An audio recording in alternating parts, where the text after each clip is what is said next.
and to really start to reach a point of acceptance in dealing with that? I think that there's two initial feelings when you're diagnosed with a mental illness. And again, I can only speak for myself, but I've also spoken to a lot of other people in my situation. And I feel like I have very parallel life experiences with these people. And the first being relief. Okay, Mm. so this whole time I was suffering from a disease. Hmm. These are symptoms from a disease, just like any other disease. Hmm. So that's the first feeling. And then it's, oh no, this is Mm. highly stigmatized.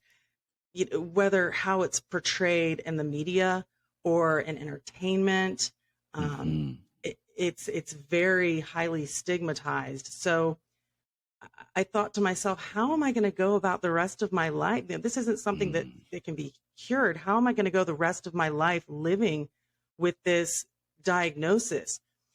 When am I supposed to tell a significant other?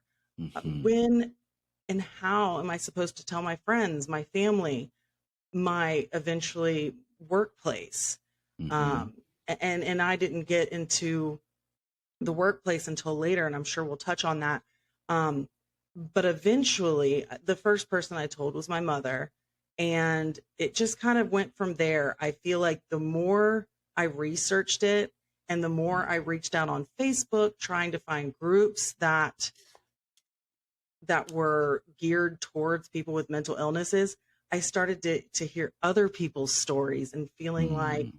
other people are experiencing the same things I am, and we're all just suffering together, hiding in this Facebook group, discussing our different symptoms. And I thought, if other people are suffering the same way I am, and there's hundreds of thousands of people in these groups, and Hmm. their experience is validating me, then I have to do everything I can to validate others. And that means talking about it, writing my book, doing